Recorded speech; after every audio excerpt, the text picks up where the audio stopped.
Hello and welcome to the Avrum Rosensweig Show. Welcome to one of the internet's best podcasts, where we dive deep into the lives of the extraordinary and fascinating people who leave an indelible mark on our world. Join us as we explore their captivating stories, remarkable achievements, and unique perspectives that shape history and inspire generations. Get ready to embark on a journey through the lives of inspiring people unlike any other.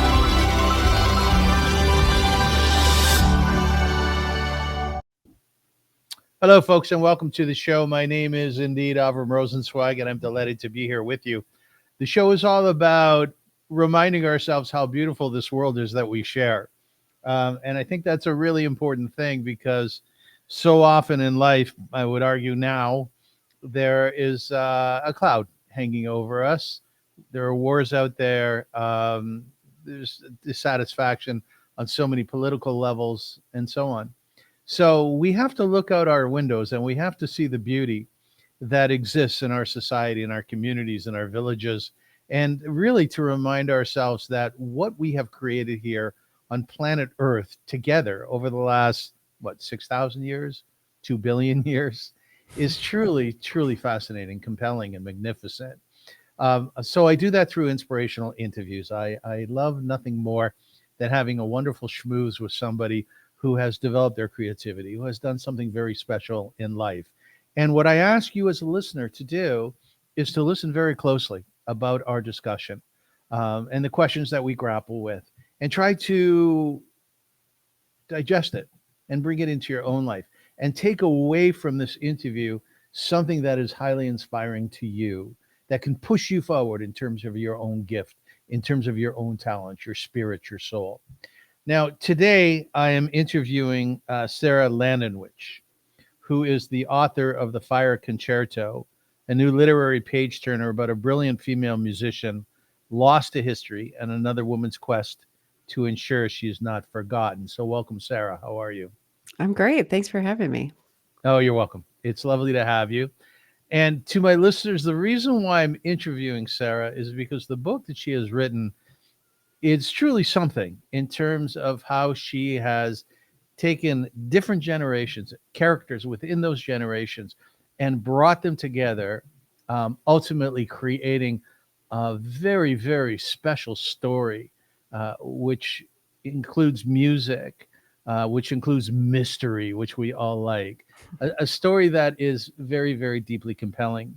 The book is filled with tension and surprises and vividly captures the brutal realities for women of exceptional talent in the 19th century and two other generations. Sarah Landenwich is a classically trained pianist and therefore names several of her characters in honor of 19th century female musicians, artists, and intellectuals who have been largely forgotten. Lauren Belfeer, the New York Times bestseller author of And After the Fire in Ashton Hall, said about the Fire Concerto something very beautiful. A mesmerizing story of passion, suspense, and heartbreak. In a remarkable feat of the imagination, debut novelist Sarah Landenwich portrays three women across time whose ardent pursuit of music brings them joy and devastation. Their stories have stayed with me long after I reached the final page. So, how do you feel being a new writer and hearing critiques of your book from some very successful authors? How is that? Yeah, that part is it's really surreal actually. As I'm sure you're aware since you've interviewed many writers, the life of a writer is mostly rejection and it takes a really long time usually to get a first book out into the world, and that was my case as well. And so to have this finally happen and then to have people like Lauren Belfer say kind of thing about my work is really, it's one of those moments of incredible validation and Mm. also like, "Are you sure, Lauren?" So I was gonna ask, do you believe it when you read Yeah. it? You hear it? Do you? I mean, I do now, yeah, but I mean, it's really it's kind of just it feels like it's happening to someone else sometimes.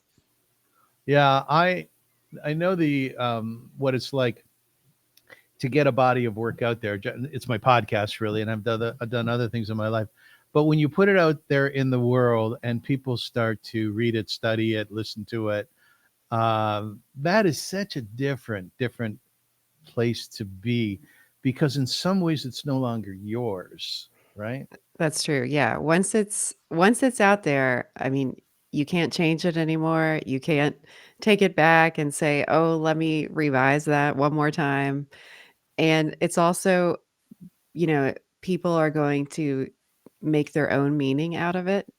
It's true. Like now the relationship is between the reader and the book, not between me and my manuscript.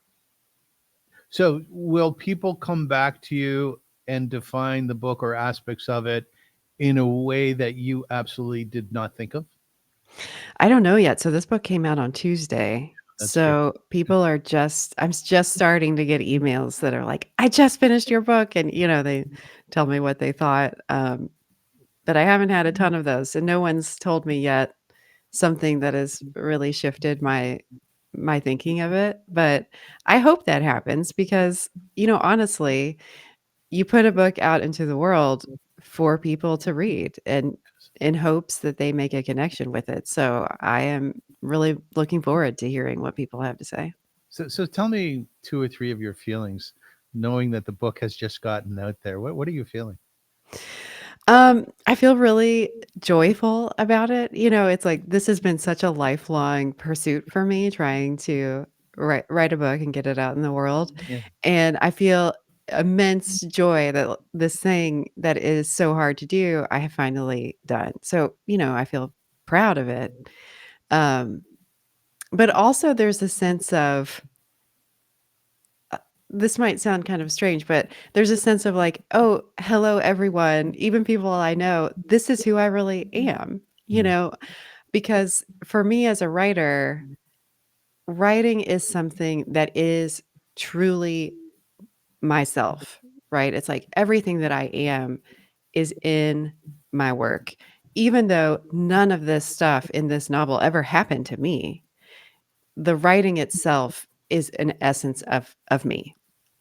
And it's really wonderful to be able to share with friends, loved ones, strangers, something that is authentically part of who I am.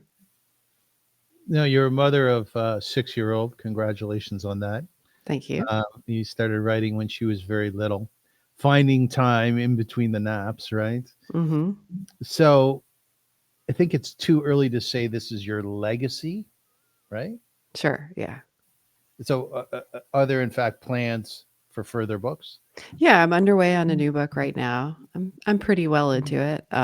It's another past present novel, just like the Fire Concerto there's a story in the present, a story in the past, and that's kind of my favorite type of work. And I'm working on another one, although this next one has nothing to do with music. It doesn't. Nothing. Yes. So it's a brand new world. And I find from the authors that I interview, and I also have a writers club that I'm part of, that their fascination very often in writing a new book. And by the way, authors want to jump to that new book as quickly as possible, It's true. right? Yes. Because finishing the current book is like, oh my gosh, when is this going to be done, right? Like writing is all about not being impatient, correct? Correct. Yes. It's a very slow process in all regards. Right, right. So they'll tell me that the beauty of writing their new novel and then they have ideas for the next ones is that they're entering into a brand new world.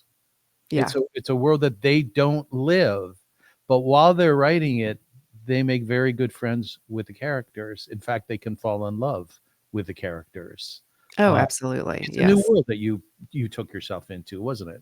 Yeah, I think that when I think of writing, I think of I'm telling myself a story that I want to hear. So I'm both the storyteller, but also the first listener of the story. And I don't know when I write where the story is going to go.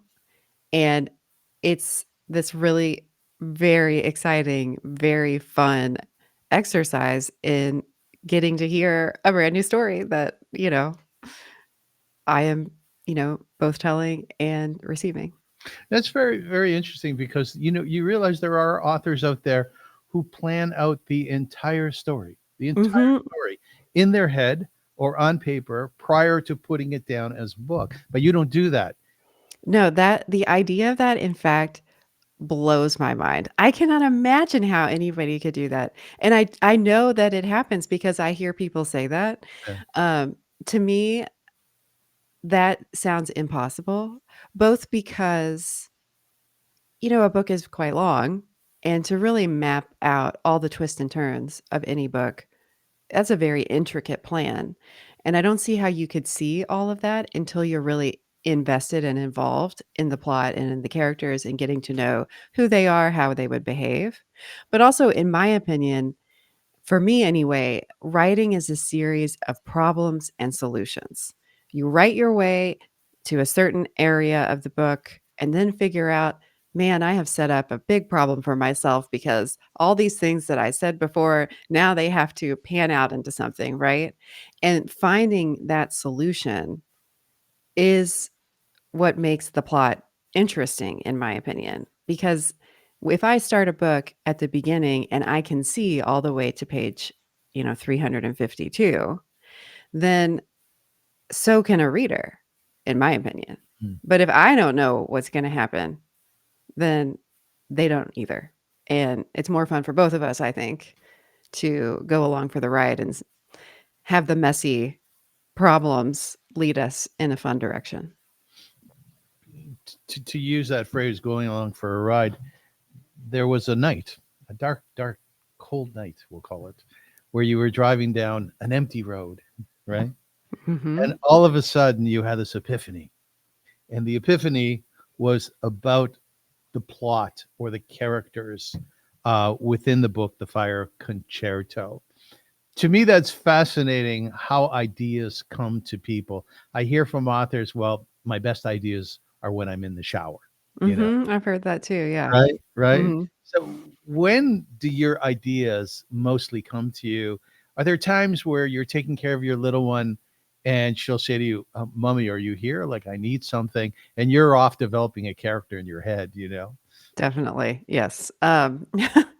Yeah, similarly to, what you've heard people having their ideas in the shower, I don't think I've ever had an idea in the shower, but I often have them when I'm doing something totally mindless, when I'm letting my mind just be there. I think that's when creativity is allowed to come visit you, when your mind's occupied with planning or with working or with writing, it's busy, but when you're in a kind of state of doing something routine, such as driving, washing the dishes, I think your mind has this ability to wander a bit. And sometimes that can be bad, right? If you're worried about a problem or, have a stress, it tends to go in that direction. But also for many people, that's, I think, when creativity shows up is in those quiet moments of, you know, the brain just receiving. Well, what about your dreams? Do ideas come to you when you're sleeping? They don't, no. I know some writers who have had that happen, and I really hope that happens to me someday because it sounds really awesome It does. to wake up and be like, "Here we go." Um, but no, that's never happened to me. So you don't have a pad of paper and pen by your bed? I don't. Ooh, you have to. It's You know, gonna pe come one day. people say that a lot, but no, I don't. Yeah, I don't, dreams are not the conduit for me. Other things are, like I have a notebook with me in the car because of, driving is one place where ideas often come. Yes.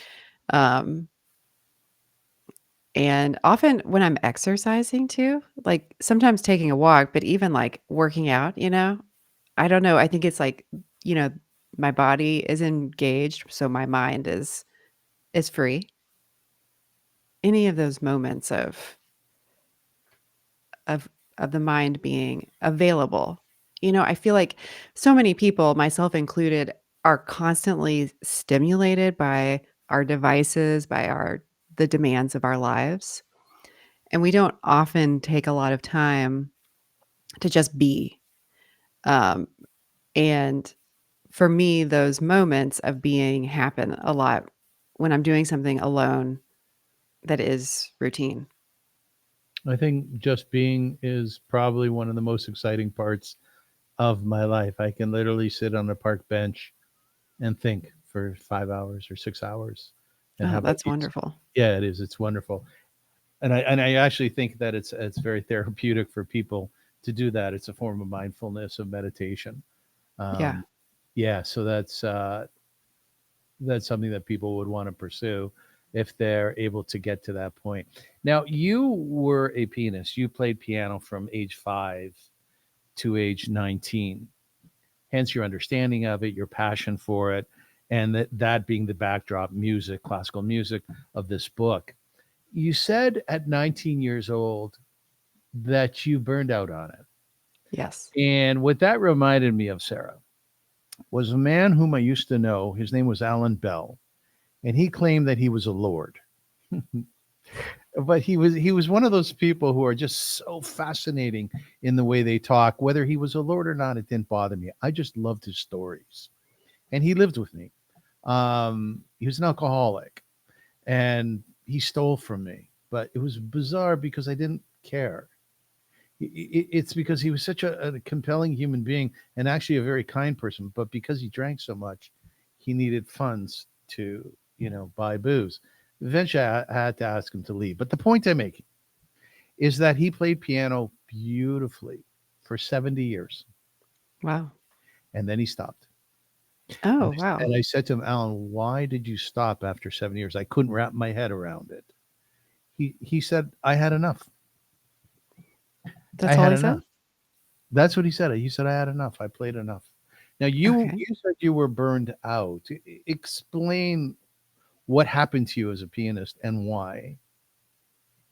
So, all the performing arts, of which classical music is one, are really demanding pursuits, and they demand excellence. And this is why they're so competitive. And it's also why they're so compelling to us, right? Because when you watch a really outstanding musician perform or a really accomplished ballet dancer, you see true art, in your midst, and it's mesmerizing. And for anybody pursuing those arts, that is really what you are striving for, even if you know that you're never going to get there. And from a young age, you normally know you're not going to get there, right? You have to be so exceptionally gifted to make it, quote unquote, in the world of the performing arts. But it's still part of the pursuit of them, right? This very rigorous dedication to practice, to study, to improvement. And in many ways, it is an incredibly worthwhile undertaking, Mhm. but it's also a really arduous one. And for me, when I was a teenager, I started to feel, I'm spending all these hours a day doing this thing, and it's chipping away at the love I have for it. Whereas, when I was younger, when I was a younger child, I could feel that great, you know, transport of music that could just carry me away.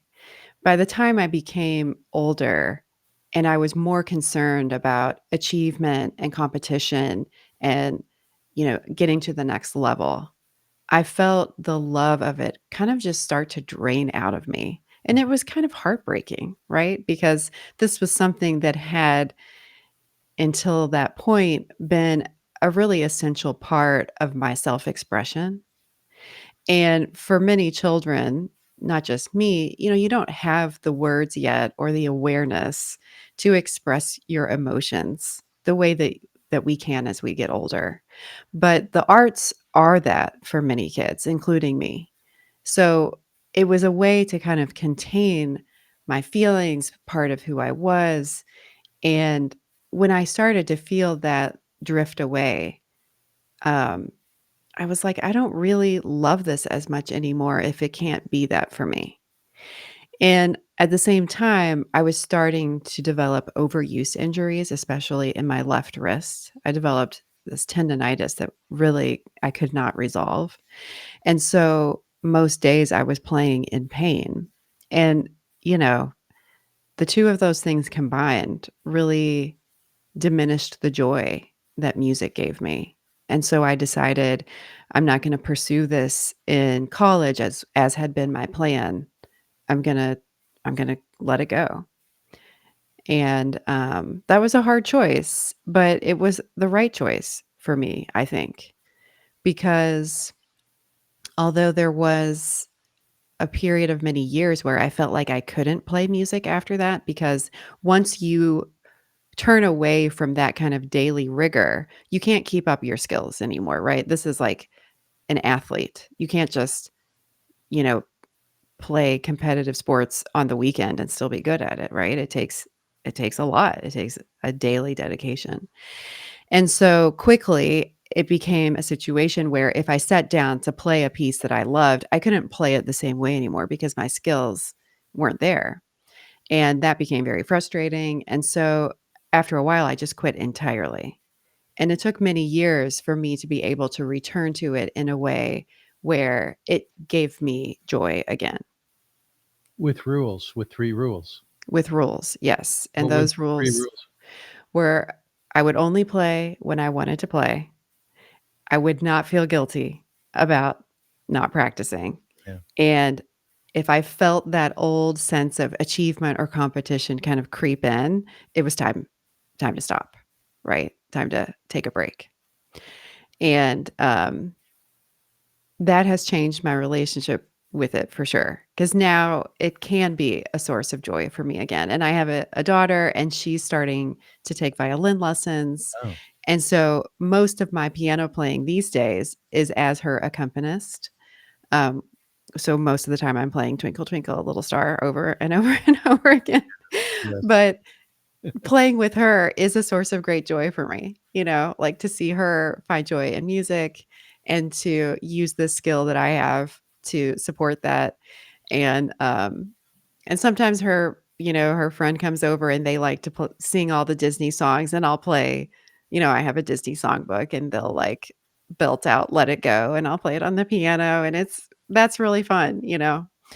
Um, You know who wrote Twinkle Twinkle? Mozart. I think it was Beethoven. Was it Beethoven? Okay. When you could be right, by the way, I could be wrong, but regardless, whoever wrote it, they were 5 years old when they wrote it. Yes, someone yeah, that is the musical genius level that many really famous musicians have, and the fictional composer in my book, that is him as well. Yeah, so we're going to dive into the book in a second, but I have to ask this question because I've always wondered two things actually. Where you used to be in terms of your commitment to playing piano many hours a day, trying to be one of the best. Um, do you still look back at those days and long for that lover? Is it sort of unrequited? No, because writing became that for me. It was like it transferred over. So I don't have regret, I don't have grief about it anymore, because I think my true vocation in life is to write and not perform music, but to make music out of words. When you say your true vocation, is that a gift from within? I don't know. That's a great question. Um, I've always loved writing, even as a kid, while I was like, oh, I'm going to be a musician all my life. Writing was something that I really cared about. Um, and words are just something that attract me, kind of like music. I'm one of those people. I am like the worst person to go to an art museum with, and I know you're an artist, so this is gonna be probably really insulting to you. Yeah. When I go to an art museum, I read the plaque first every time. I don't know why, I can't help it, even if I try really hard to just look at the painting on the wall. I'm just attracted to words. They just show up all the time. Yes. Um, it's the same. I can't watch anything subtitled because I just read the whole thing. I don't watch the thing. It's sometimes it's really frustrating, but it's just the way my mind gravitates. I love words. I love language. I love the way it sounds. I love the the incredible, dynamic of all of the adjectives in the English language, which are incredible. Um, What do you think that is? what do I think what is? Your passion for words. Where do you think that comes from? That's a great question. I don't know. Yeah, I'm curious about that too. Because I'm like that too. I used to play with words when I was really, really young. I used to play with people's names. I would find rhymes for them. And if I come up with a really interesting phrase nowadays, I'll write it down and I'll look at it and I'll be very overjoyed by it. Those phrases, those words, those lines, they come to life, don't they? They sure do. Yeah, Yeah. they really do. They really Hmm. do. Okay, so I promise you we're going to dive into the book. But last question about being a pianist and understanding what that is from the inside out. What is or what was your relationship to your fingers? To my fingers. Yeah, Um, wow, no one's ever asked me that question. I like that. likely they never will. When I played, um, I mean, mostly it was about, yeah, I saw them as tools, Yeah. you know.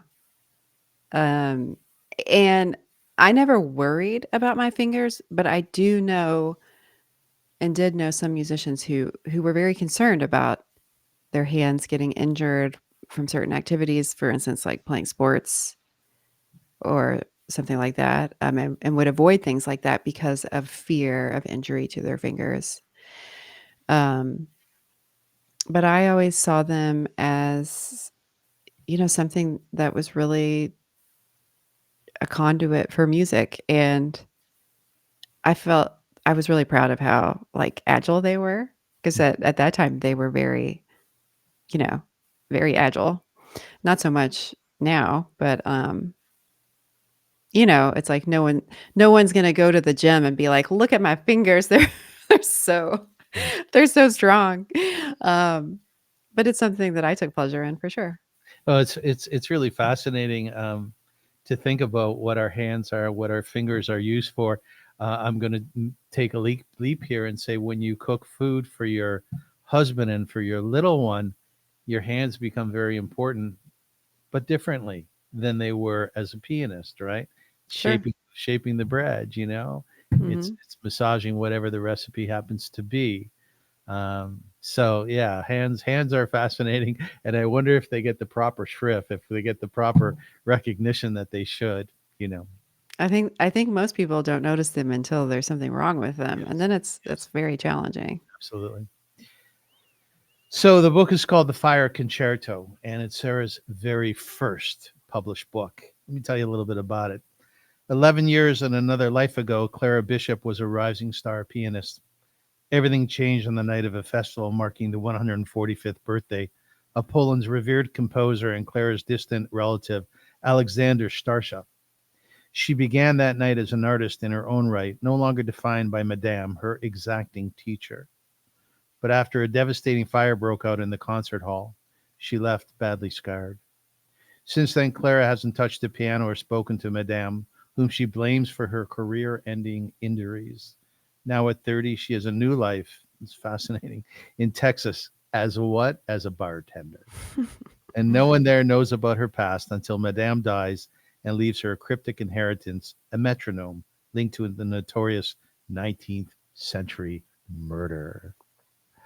So I'm really compelled to know who you are more so. Making music, the beauty of classical music, the teacher, the student, and then having it unfold to a place of mystery and including in it murder. Would you ever have thought that that would be an aspect of where the book might go? Like, I've also asked authors, you're writing about murder. Do you have that in you? Is there a dark side to you? Where does that come from? And they go, different reasons for it. Where are you at with that? Well, I knew that there would be a murder from the very beginning Yes. because that's kind of the spark of this idea was with an originating relationship in the 19th century between this very mercurial composer, the kind of tortured artist genius type that stereotype we often think of when we think of that century and its many kind of unusual, eccentric artists, and a female pupil who was alleged to have been insane. And I knew that I wanted this relationship to have been an explosive one that caused repercussions that reverberated across centuries.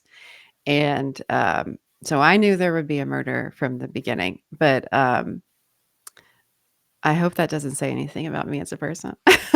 But it does, because you said it's all about, at the beginning of this interview, you said, "My writing's all about who I am." Oh, People wanna true. know who I am, right? Let's Mhm. face it, Sarah, we all have that side. We all do, right? "I'm gonna kill that guy," right? "I can only kill that guy," right? And writing about murder, for some reason, you see it in films all the time now. It's fascinating, right? It's not only the who done it, but it's the taking of a life and how that evolved. Sure. Um, well, for me, the question more is, and this is maybe the difference between, a more standard mystery or thriller and a more literary historical mystery like my book. It's not really what happened in that murder, but it's why.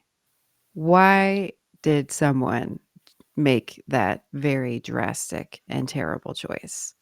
And that is the question to me that is more compelling across any book is not what are we reading for? It's not to uncover what happened, but why did it happen? To me, that is the pleasure of reading. Why do people do make the decisions that they make?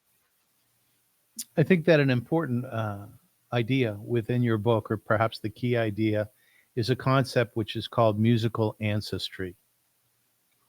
Now, Yes, you yourself said that if you looked at your genealogy, and that you are a musical descendant of Franz Liszt, right? that's right. Mhm. So taking that concept of musical ancestry, tell us more in your own words about the story itself, the multi-generational aspect of it, and how it unfolds. Sure.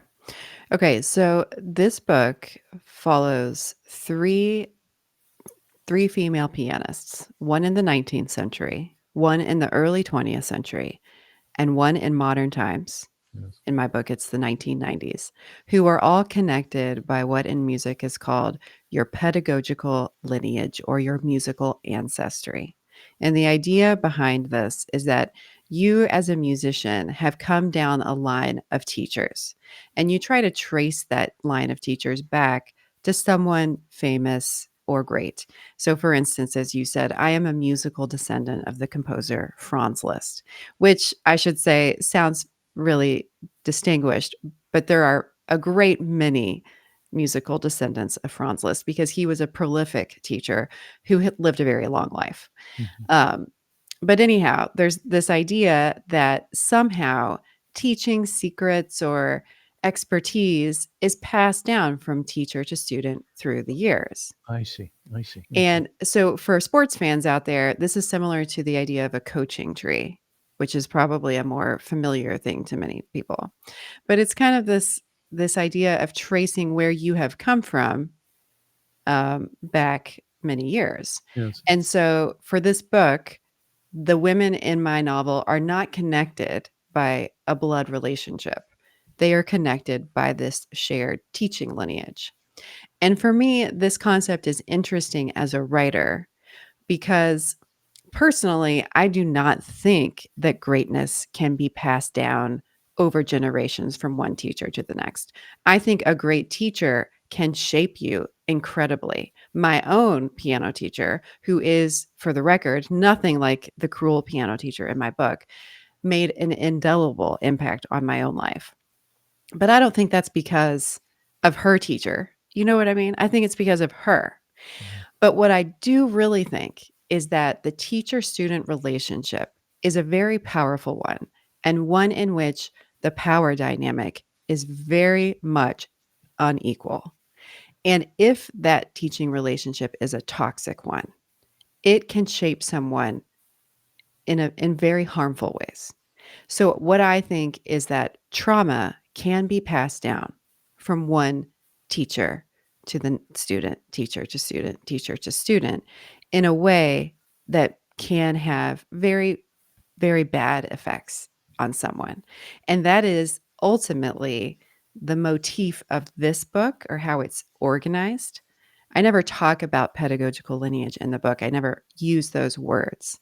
But if readers read, they will see how this one relationship, that first relationship between the composer and his pupil that led to that murder, continues to have effects 160 years down the road. There's a piece that I found online about the relationship with one's teacher, and it reads as follows: in terms of a pianist as their teacher, a pianist's relationship with their teacher is a profound, dynamic bond that transcends mere instruction, shaping their musical skill, emotional depth, and personal growth, rooted in mentorship, trust, and mutual dedication. This relationship mirrors the spiritual and purposeful themes of discipline and guidance. Would you say that's accurate? Absolutely. Yes. And that in the quote you just read, it suggests all the positive outcomes of that relationship. But in the same way, some of those relationships are negative if you have a teacher who is cruel. And there are teachers like that, unfortunately. You wrote that you were familiar with a little fellow who was learning violin, and his teacher used to hold a knife at his elbow. Yes. What was that all about? Well, so when you play violin, you have to, hold your violin at a certain way to keep it proper form.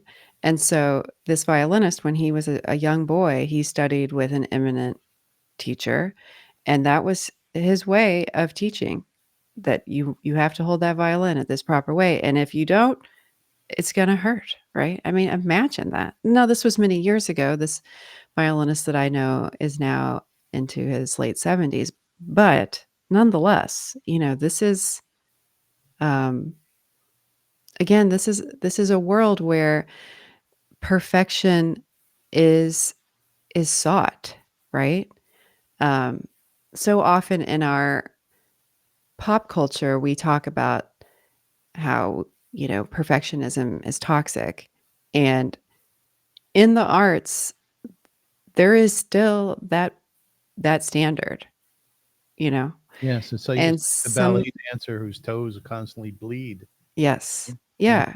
And I don't know what the right balance is personally. I'm not in that world anymore. I never had to find that balance between pursuing your art to the best of your ability and maintaining your own well-being, right? I don't know where that line is personally.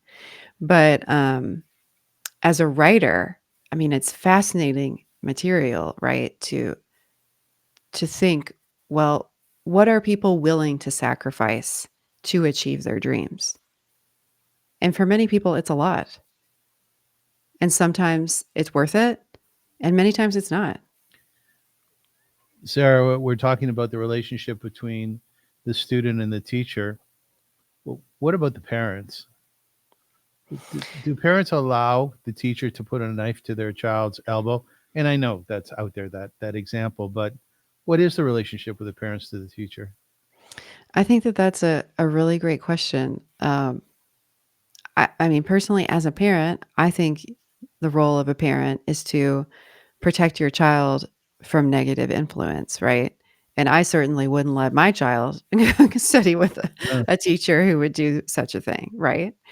Um,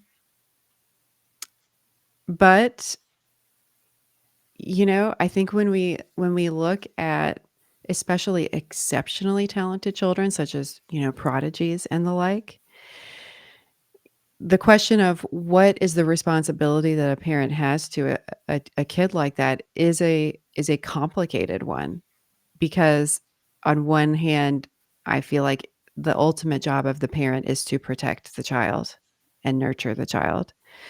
Um, but if your child happens to be a genius of some kind, I think you also have a responsibility to nurture that gift. And sometimes it can be really hard, I think, to find the right way to do that. Mhm. I think one of the amazing things about your book is that you don't stay in one time period. Uh, the book is set in three different time periods, and one of them is the modern, is the now, Mhm. right? The This incredibly gifted person who was to be a prodigy of sorts, um, didn't work out. It didn't happen, and instead they became a bartender. Mhm. So, in order for you to do your research, you actually visited a bar where the bartender, and this had been written up in some publication, had Bell's palsy, right? To Right. tell us about that visit to the bar and tell us about the research that you did and how you incorporated that into your book. Sure. So when I was writing this book, the 19th century storyline came to me first. And it came to me pretty easily. But I knew I needed to find my modern day protagonist who would be the central character of the book. And I knew I wanted her to have been a child prodigy who quit playing because of an injury to her hand. But I wasn't quite sure what that injury would be yet. And I was kind of just opening myself to finding that. And I started looking through old notebooks that I keep. So I do keep notebooks of observations and, you know, phrases or little things that happen. And I had this little note in my notebook that said, "The bartender in Austin with Bell's palsy." Mm. And this references a trip that I took many years ago. I went to Austin for the weekend just to, see Austin. I went to a bar, ordered a Manhattan, which is my standard drink to order at a bar. And Yes. the bartender was this lovely young woman who had facial paralysis on one side of her face. And so she was very striking because she was very beautiful, but had this very obvious physical anomaly. And I thought it was so interesting, right, for her to be in this very public facing job where virtually every person she interacted with was a stranger who was going to, notice her face. And it made me think, oh, what if my character was someone like that, but instead of Bell's palsy, her anomaly was scars from a fire that had also scarred her hand and her arm, thereby causing a career-ending injury. And that is kind of how my character Clara came to be. And after that, I kept being like, well, maybe I should set this book here or there or whatever.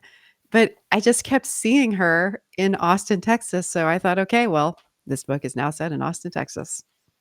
How was she as a bartender?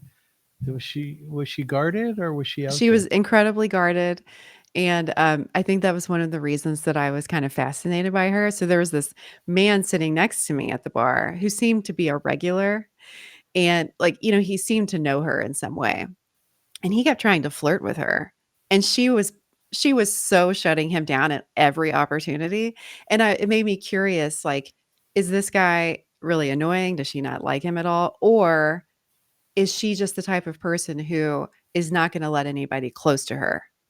Um, and that also fed into this idea of the character Clara eventually became, because Clara in the book is so, you know, she's had a lot of trauma. She was in this terrible fire that ended her career. She had this very promising life as a classical musician that did not work out. And that would really change the way that you allow people into your life. And it made for a very compelling character, in my opinion. Of that bartender, because that's really interesting to me. Were you overwhelmed with her courage to do such a job where she was seen by so many guys drinking, and we know what they're like in bars? Was there sadness that ran through you for her? Was there a combination? No, I didn't feel sad for her. I found her impressive. Like, she seemed like a very strong person, and I found that very compelling. Are you strong? I think I am. How so? Um, I think I believe in myself. I believe in my values, and I try to be true to both of those things. I mean, I'm not saying I always am, but to me that is strength, is taking hold of the person that you know yourself to be and trying to be it out in the world with everyone that you meet, you know, whether it's you who I've never met or, my family, trying to be authentically who I am. How do you teach your 6-year-old to be strong? Well, I think the best way to teach any kid is by showing them how Yeah. to do that. Yes. So, I strongly think that, like, what we do matters far less than what we say. Even though I'm a writer, I think words matter when it comes to especially children. It's what they see you doing that matters. So, for instance, when I've done book events this week and then, coming up, when she is available, She she does. comes because I want her to see, like, this is your mother out in the world, like, standing in front of these people, talking about her work and being proud of it and sharing her gift. That is an outstanding lesson, by the way. And a couple of years ago, I was walking on the street with my son in a very busy area of the city, and I worked extensively with the homeless. And we were walking across the street, and a fellow whom I knew from the street, who was homeless, stopped me in the middle of the road and my son. And he looks at my son. He says, "I want you to know that your father saved my life." Oh, wow. And I'm not saying this to be arrogant or to pat myself. Thank God I had that opportunity to help people, whether I saved his life or not. I don't know.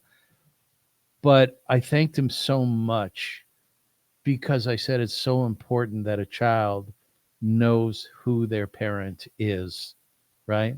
And Yes. obviously in a most positive way. And to this day, my son has a sense of what I have done and where I have worked and my accomplishments. And I think, like you're saying, your little one coming out to your readings, she sees you and she's going to emulate that part of you, right? Yeah. Yeah. And, and I think to your point, it's so it's so hard for any child, no matter how old, to see their parent as more than their parent. Yes. But, um, I think that's especially hard for girls seeing their mothers, because so often they don't see their mother doing the same things that maybe a man has done. And, I think it's really important that girls see their moms doing their job, going to work, doing their gifts, like sharing that with the world, because it shows them that this is how you can do it too. I think one of the things that really mattered to me about this book is, all of these women from the past whose biographies are lost because they were women. Mhm. That's a really strong theme in this book. And that's a real thing that has happened, right? Like, a lot of women who have led remarkable lives, we don't know about them because no one cared enough to record that. And even when we look at our own families, like, when I think of my grandmothers, both of whom I knew well into my 20s before they passed, I don't know what passions they had outside of the family. Mhm. And surely they did, right? Were human beings just like the rest of us. They were once girls without children, they had hopes and aspirations, and I don't know what they were. And when I say that to people, they're like, "I don't know that about my own mother," right? And to me, it's such a loss to think that we don't even know what someone wanted for their life, or maybe they did great things and they didn't share them. You know, they were forgotten before we got here. And um, I find that idea really tragic. And also, it's a theme that I keep coming back to. It's a very important theme in the Fire Concerto. It's a very important theme in the book that I'm currently writing. Is what do we all lose out on when someone's gifts are forgotten? Did your relationship with your mother change, or did it become more familiar to you as you wrote this book? Um, Not really, because my mom, I'm close with my mom, and she's a teacher. She's been a teacher my whole life. She retired and then went back to teaching. That's a big part of her life. And I feel really fortunate that I was able in my life to see her do that. Mhm. Um, and she's also a very, like, she has a million hobbies and is always into something. And that's always been great for me. And me and my three sisters all have modeled that in our lives, being involved in the community, being involved in the world, doing things. Um, but I'm so curious about the older generations, Yes. Yes. where those opportunities were not available or were frowned upon. And I would love now to be able to ask my grandmothers, what what did you hope for your life aside from raising families, which I know mattered so much to them. But as for all of us, there are dreams outside of that. It's a fascinating point that you're making. I'm thinking about my boobies. You know what that is, booby? Yes. Yeah, it's Jewish word for grandmother. And I'm seeing her. The image I have of my mother's mother is she was never dressed well. She was always dressed in a robe. She was always in the kitchen cooking, be it bread for the Shabbat or food for dinner during the week. She worked very hard, and everybody always said about her and other older women or my grandparents, well, she never complained, Mm, as if that was right. a virtue. Right. Yes. Yes, I know, right? And it's like, well, I'm sure she had some complaints, I'm right? sure she did, and she should have, right? Right, yeah. Sarah, Um, I know that a metronome plays a significant role in your book. I want to read about a metronome for a moment. A pianist's relationship to their metronome is both practical and profound, serving as a tool, guide, and sometimes a challenging partner in the pursuit of musical mastery. The metronome, with its steady, unrelenting ticks, provides an objective measure of tempo, helping pianists develop precision, discipline, and rhythmic accuracy. It helps with discipline and consistency. The teacher uses it to help the student correct themselves, creates a sort of creative tension, and it helps build confidence. Did you have a particular relationship with your metronome? Not a good one. Not a good one. Why? For Why? all the reasons that you just read. Uh, So one of the methods of practicing music is to get out your metronome, start it really slow, and to play a very, very small portion of a piece, like 2 or 3 measures, all right? We're talking very little. Play it until you can do it at that very slow speed, and then you tick up the metronome just a little, play it again a few times until you can do it perfectly. Then you keep doing that until you get it up to tempo. This is a this is a long process, okay, and a tedious one. So, my relationship with metronomes is that they are an exceptionally useful tool, but one that kind of drive you a little bit crazy. but did you find one day, or did your parents present you with one which was somewhat antique, like very beautiful, renowned to have been used by a particular, pianist? Did you have that in your life? No, in fact, I always really wanted one of the standard, wooden pyramid metronomes, Yeah. but those are expensive, or they were for us when I was a kid. So we had like this tiny little digital one, and the back like like the thing where the battery goes in, it was falling off, so it was like taped up. Yeah, right, So right. that was my metronome, and it was this really annoying digital tone that kept the beat with a light that would blink. Oh, it just drove me nuts. Okay, this thing. And I always really wanted one of the, you know, the the analog ones. But and now I have one. And I kind of am obsessed with it because they're just hypnotic, you know? And that's kind of when this idea of the metronome in the book came to me is I have this metronome on my piano and I just love to see it because I think they're beautiful and fascinating and Right. really Me too. just frankly kind of weird, you know? Yes.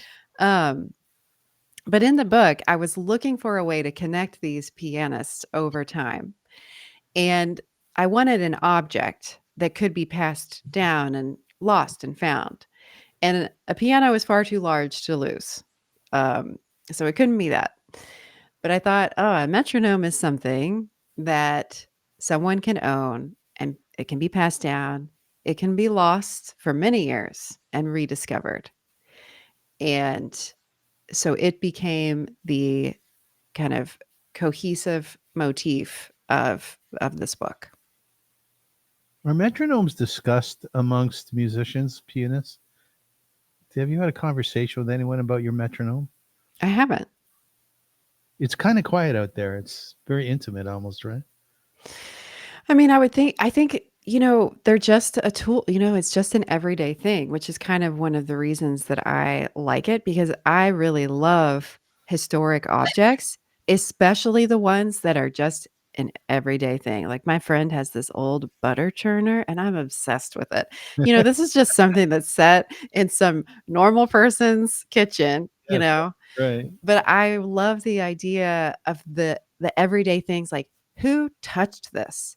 Right. Who loved this? Who hated this, right? What was the purpose of this object in the daily life of this person? It's, when we look at a fine piece of art or a sculpture or whatever, that's one thing. But when it's something that someone lived with and touched and manipulated and whatever, I find that to be just so much more evocative. Yeah, that's the fascinating thing. I guess you're the type of person who likes to go and shop at garage sales, I you do. yeah, right. Because that's exactly the question is I'm holding this very old stuffy in my hand, an old doll, and you can see that it's really being used and loved. Well, who loved it? Who held Right. it? Yeah. How did it Yeah. assuage a little child's, sadness, right? Yeah. I mean, I think that's to me, old objects are so fascinating for that reason. Yes. You mentioned a few minutes ago that you have three sisters, Mhm. and again, I think in terms of images, and I imagine you're four of you being together and having these wonderfully crazy social times together, laughing your heads off, talking about old times and so on. You spoke about your mother, who clearly has a great influence on you, and the book is all about three women. Now there are men in there. There's Tony, who's a Mhm. friend of the protagonist. But my question to you is there anything masculine about your book and your writings?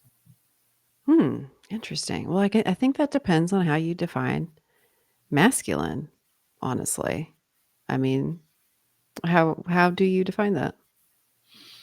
Well, I'm thinking about your dad. I'm thinking about my dad. I'm Mhm. thinking one who stands tall and very much into culture in their career, probably a little less effusive in terms of their emotions, but there with the good advice, strong hands. Some of them, do these very difficult tasks and they develop blisters on their hands. It's the strong man whom I'm thinking of. Hmm. Well, I think Tony has a lot of masculine traits in that regard. Um, Mostly in the sense of the way that he initially in the book wants to approach the world through a way of trying to not dominate it, that's the wrong word, but, win it over to his perspective, which I think that's kind of more of a masculine approach to life. Um, and Clara's father is in the book he's more of like a steady, you know, force of regard for her. But I guess no. I guess this is mostly not masculine in that sense. I think that this book is a lot about reclaiming power, and it's not reclaiming feminine power, just power, like neutral, you know, your own power as a person to live the destiny that you want. Because this book is written with a background of classical music, but ultimately, I see this book as a book about lost dreams and how we find our way to a good life when the life that we wanted is no longer available to us. Mhm. To me, that is this story. Yeah, and it's a wonderful thought. Wonderful thought. I often think about, you've used the analogy of athletes a couple of times in this interview, and I think about retired athletes. And I'm really dying to interview some of them because I want to know what happens the moment that they play their last game. Wayne Gretzky. Sure. In, I find that idea so fascinating. So definitely let me know if you do that. I I will will. listen. I will. I will. What happens the next day when you wake up and you realize I don't have to go to the arena today? Is that a good thing? Is that not a good thing? And in the case of Gretzky, who's called the Great One for good reason, can you ever achieve greatness like that again? Or is that been there? I've done that, and the rest of my life will just be sort of mediocre. How does that play out? Right. Yeah, and I think of that in the same regard for performing artists, like Yeah. dancers especially, who, achieve most of their great work before the age of, 35 or so. Opera singers sometimes that's true for they go longer, but anytime your body is required for your art or your sport, it is very vulnerable to life. Yes. And I also find that such a fascinating idea, which is one of the reasons why this book is about some women who were great at music but couldn't pursue it because of physical limitations. Yeah, it's interesting that you're working on your well, it's not really your second book because your first book was never published. You went through an arduous process of trying to get it so, and then Mhm. eventually you said, "You know what? Screw this. I'm going to stop listening to what people keep telling me my writing should be like." And you start to write what you wanted, and now you're into your writing your, I guess, effectively your third novel. So you have achieved something with it in my mind is great. Um, but you keep on pushing and you're going to do more of it. You're not sitting back in your laurels and say, "Great, I had this book published, been there, done that." You're moving forward. Sure. I mean, the goal for me in getting my first book published was always, and I remember telling my agent this, I just want to be able to write another one. Oh, Like okay. make this be successful enough that I can do this again because I love it. And so in those terms of success, I was successful. And now my hope is that the second one will enable me to write a third. You have a lovely spirit, Sarah. Do you have a temper? A temper? I really do not. I You mean, don't. I get mad. And actually, we should have my husband on and see. He'll be like, "Actually, I He's an expert. object." Um, but no, I do not. I don't have a temper. Um, I can have like a really fierce, slow burning anger, but I am not like a person who yells and screams. And do you have that look? Can you Oh yeah, I can do the look. My to the little husband one? Can you to makes your a daughter great or to your impression. husband? Yeah, he's like, "You give me the big eyes." Show me the look. Let me see the look. Well, I can't do it because 'cause I'm not mad. I've never seen the big eyes. He's always like, "You get your eyes are really big like this," and you're like looking at me like I'm gonna have to take you off before the end of this interview. Martha Ann Toll wrote a book called Duet for One, which is a wonderful title. And here's what she wrote about Sarah's book. I'm perennially in search of classical music portrayed in fiction, and it's not common.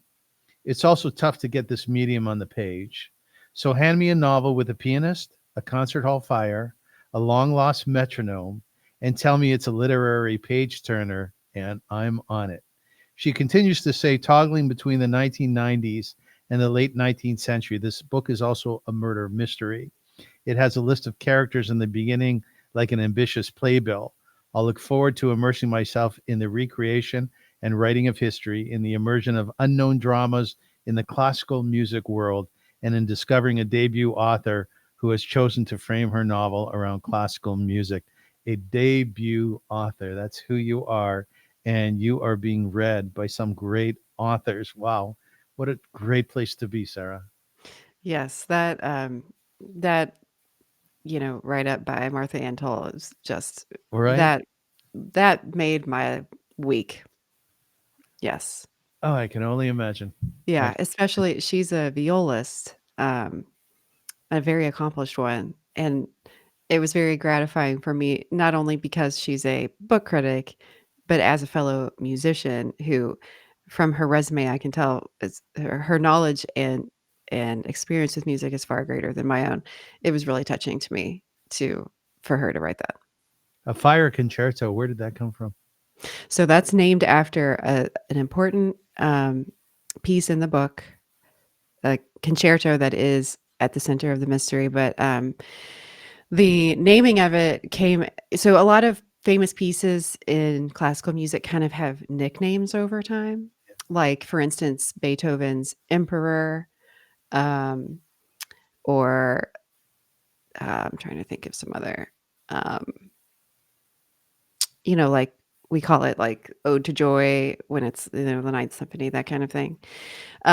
So that's kind of just a thing that happens over time when a piece becomes really famous. And I thought, oh, wouldn't it be interesting if the piece in this book were kind of related to fire, since fire is what ends Clara's career.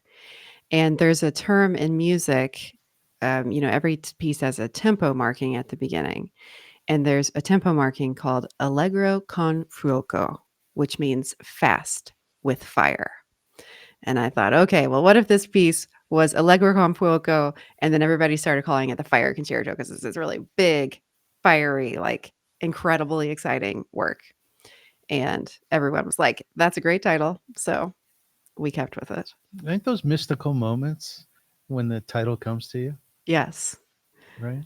Yes. And I'm glad too, because it's good to have a team of, your agent, your editor, the salespeople, because for a while I was like, oh, we could call it Confuoco, with fire. And they're like, definitely not. Oh, not a great title. Right. So it's always good to have, friendly critics. I've been playing around with AI for a number of months now, and I've asked it many times to write a poem about my guests.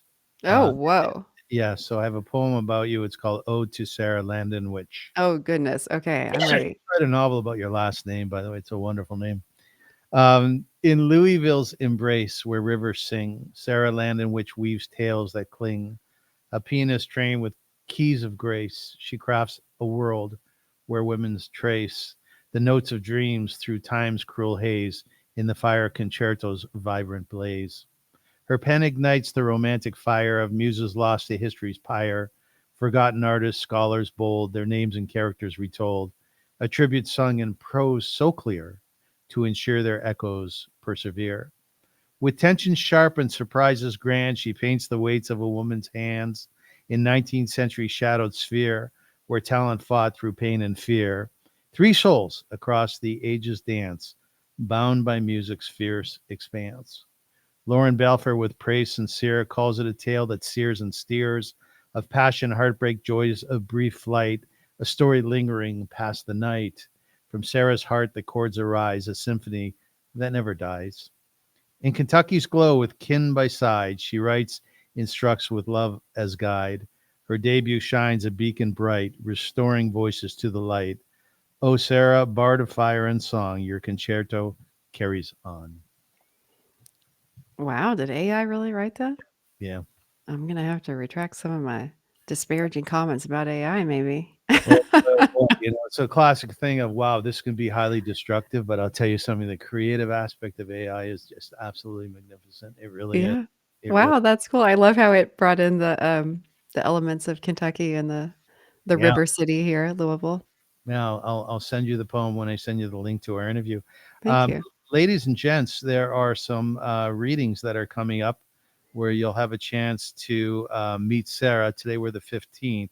So June 24th at 6 p.m. In Denver, Colorado. That's right, tattered cover. How far are you from Denver? Very far, 1,000 miles, but I lived in Denver for 11 years, so I have a lot of ties there. And now you're in Kentucky. I'm from Kentucky. Grew up here, moved to Colorado in 2008, lived there for 14 years, returned 3 years ago. Is it inspiring, Kentucky? Is it inspiring? Yeah. It is to me. How so? Um, How is it? well, I really love the landscape of Kentucky, which is I don't know, have you ever been this far down? No. You're in Toronto? So Yeah. Did I say it right? Toronto? no. No, Toronto. Okay. All right, thank you. So down here in Louisville, another city no one says right, it is so lush. There is so much forest, trees, plants of all kinds. It rains a lot, which I like. So I loved Colorado. It's a great place, but I feel at home in a place where there are old trees and rain, and that is here for me. Kentucky. Okay. You're on Instagram, Goodreads.com. You're all over the place. Where can people get your book? The book is available wherever books are sold. So, I would encourage you to patron your independent bookstore and bookshop.com, but also, all the big ones, they have it too. Did you have a box of your book sent to your house? I did. What was That that was like? really fun. Was it? It was, yeah. And, there's this thing on Instagram where you're supposed to like film your unboxing. Yeah. And my husband started filming it and I was like, turn it off. This is too emotional. This is like a private moment. Yes.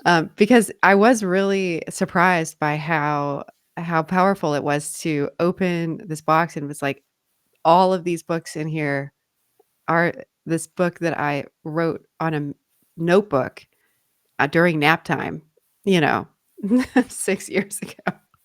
It's really quite incredible. Did you open it with a knife or with scissors? How did you open it? Scissors. And then you unfolded the box, and there they were. Yeah. And when you took the first book out, did you embrace it? I just like held it and I just stared down at it. It was just crazy. I don't know. It's like, oh, that's my name on this book that is now going to be everywhere. Who did you call first? I didn't call anybody. I had, my daughter was playing in the yard. I said, "Come look at my book," and What did she say? she said, "Can I have one?" What did you tell her? I said, "Sure." Um, Magnificent. Ladies and gentlemen, I want to thank Sarah so much for being my guest today. I so enjoyed this interview. I really do. Yeah, you're a lovely same, same. person. Thank you. Your questions are very, very thought provoking. Yeah, thank you so much. That's the trophy on my mantle, by the way, that that you appreciate my questions. So thank you for that. Thank you. Absolutely. Thank you for having me. Oh, it's been a pleasure. Ladies and gentlemen, I encourage you very strongly to get the book, The Fire Concerto, fascinating book. And a word that keeps coming up in my research for this interview was twisty. Did you read that? Mm, I People say, do. Twisty plot. That's what a lot of people twisty have said. plot. Yeah, I love that. Mhm. Twisty. And I would ask you too to take something out of this interview.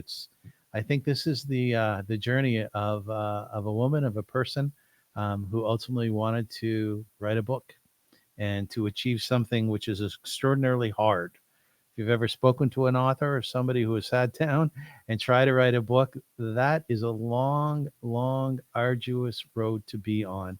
And for anybody who ultimately gets a book published, it's an enormous success. But it takes a lot of time. It takes a lot of effort. It takes a lot of discipline. And it's something that is required in order to achieve your own level of success or your own level of greatness.